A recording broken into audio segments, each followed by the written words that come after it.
Yunus for Germany. Assalamu alaikum. Alaikum salam wa rahmatullahi wa barakatuh. Sheikh, I have a big problem. So in school, there's mixed sports class, and now the thing is, it's once a week for 70 minutes, and it's so they tell us to cooperate, to run around. There's risk of bumping into each other, of touching. Now the thing is, I want to have a good job. I'm in advanced class. I'm good in school. Can I at least do so much so that I won't fail and have to become janitor? And this may include playing basketball with them or with girls, or like playing football or badminton. So I keep my distance at school. I'm known. Okay, I think we've lost Yunus, but the question is clear. What's the ruling on those who study in a kafir country and they indulge in physical education classes and they're forced to play with the opposite gender? I say there is no compromise in religion, and there is a red line that we Muslims cannot cross.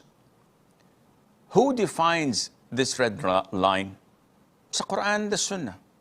So if they force you to go into physical education class, okay, and it's mixed, okay, and part of the class that you have to play together, okay, and one of the classes there is Romanian wrestling, so you have to grapple and wrestle with the opposite gender. Okay. No, it's not okay. Well, we have to jump in the swimming pool and maybe play a water polo or whatever they call it. And this may encounter some physical contact. But I don't want to work as a janitor. Well, this is up to your preference. When you come to Islam, there's a red line you cannot cross. And all what you're mentioning is crossing these red lines. What is the limit? After the PE class, we have to take a shower. Interesting. And they don't have any gender segregation. Okay, what's next? Go to boot camp and stay there for a week in bunkers? This is not Islam. This has nothing to do with Islam. Go back to your country, akhi. Don't stay in this kafir country. You will be compromising your religion. Either you put your foot down and use all diplomatic and legal means to say that this is my religion, I cannot go against my religion. And try to fight it, fight the system, until you make a precedent for you and all Muslims to have dignity and honor in their religion. All what they want is for you to be melted in the same melting pot. You have to behave like them, act like them. One day during Ramadan, you will have to be forced to eat pork and maybe break bread together or drink wine, the blood of Christ. I don't know. But Allah said it in the Quran, وَلَن تَرْضَى عَنْكَ الْيَهُودُ وَلَا النَّصَارَى حَتَّى تَتَّبِعَ مِلَّتَهُمْ. O Muhammad, the Jews and the Christians will never be pleased with you until you follow their way, their religion. So I think enough is enough. You have to draw the line and choose whether you want this dunya or you want the akhirah. As long as you're implementing the Quran and the Sunnah without any extremism, without any unnatural choices.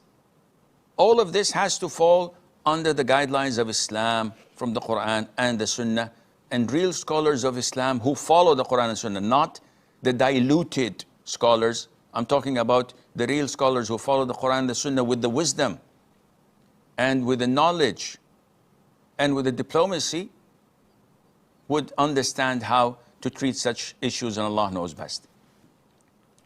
Jan from the UK. Assalamu alaikum, Sheikh. Barakatuh. Yeah, I just wanted to ask, why do so many people like to insist that music is not haram when there is a hadith that states that instruments are haram? Because music is beautiful. Music is fun. Music fills you with happiness and it changes your mood. When you're sad and you listen to cheerful music, it flips your mood. And when you're cheerful and you listen to love songs, it makes you depressed. It manipulates you.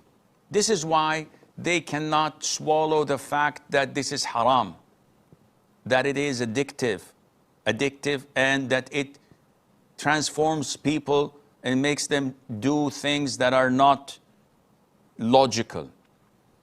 Why would people, so many people insist on smoking? Why many women insist on exposing their body parts and showing off their awrah when there are so many verses of the Qur'an and hadith of the Prophet ﷺ? It is following your whims and desires. Each one of us has his own demons, and they, that is the demons, control us and maneuver us. And those who say that music is not haram, they're not known to be people of knowledge. And those who are known to be people of knowledge are definitely followers of Satan. I've been to countries in Southeast Asia where their da'is, their scholars, attend music festivals and they sit in gatherings and a musician comes and plays the guitar and the sheikh is going right and left. What is this? And they say that, well, there's nothing to support that music's haram. Subhanallah, no Quran verses, no authentic hadith in Sahih al-Bukhari and Sunnah Abu Dawood and elsewhere, no agreement and consensus of the four schools of thought is fine with them. Yeah, because I've read a scholar of XYZ in Tasmania or somewhere, I don't know. He said that it is makruh. Who's the scholar? I don't know. I think his name is XYZ, I don't know. But he said it's makruh, so I'm following this. And all these great scholars and companions and the Salaf who said it's haram, you're not buying it? It's following whims and desires. May Allah protect us. Ahmed from Italy. Assalamu alaikum wa rahmatullahi wa barakatuh. Wa alaikum assalam wa rahmatullahi wa barakatuh. How are you, Sheikh? Alhamdulillah Rabbil Alameen.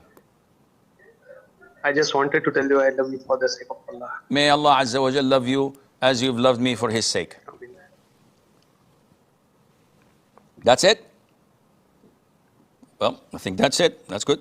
Okay.